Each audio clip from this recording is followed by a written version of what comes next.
Raffiné's neon pencil sets are essentially highlighter pencils, and a highlighter pencil can have a lot of different uses. I'll first kind of show you the two different sizes here. We've got our more traditional 2.9 millimeter and then our larger 4 millimeter lead. They write very smoothly, very nicely. I'll probably go with the darker colors that you can see easiest.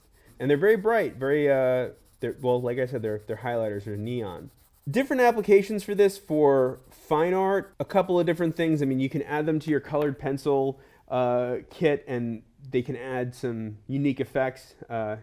They can add some definite bright, strong colors that will stand out from your normal colored pencils that are not neon. And you can just see here, I'll blend two together, or a layer two over the yellow over the blue, so you can see. You know, they work on a lot of surfaces. They're good on faxes or copies or, you know, any type of paper for actual more functional use. And getting off art for just 1 second, just to kind of show you. I have a book we keep on set here, and you know, if you have a traditional highlighter and if you highlight like I used to, I don't right now, but if I do, an issue that you get with highlighting is that you get bleed through. You can kind of see the blue through the page there, and also as it dries it tends to darken a little bit. These pencils keep their vibrance, but of course they're not wet. They're a lead,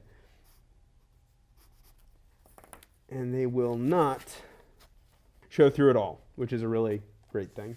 Even the yellow here, I'll just give you a little demo of just how well it highlights. But they'll highlight for you, and you definitely will notice the mark.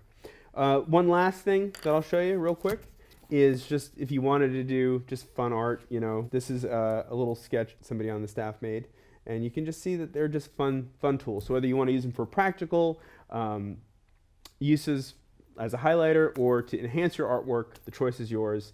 Be creative, be dangerous, be adventurous, I think I meant. Be adventurous and enjoy having fun making art.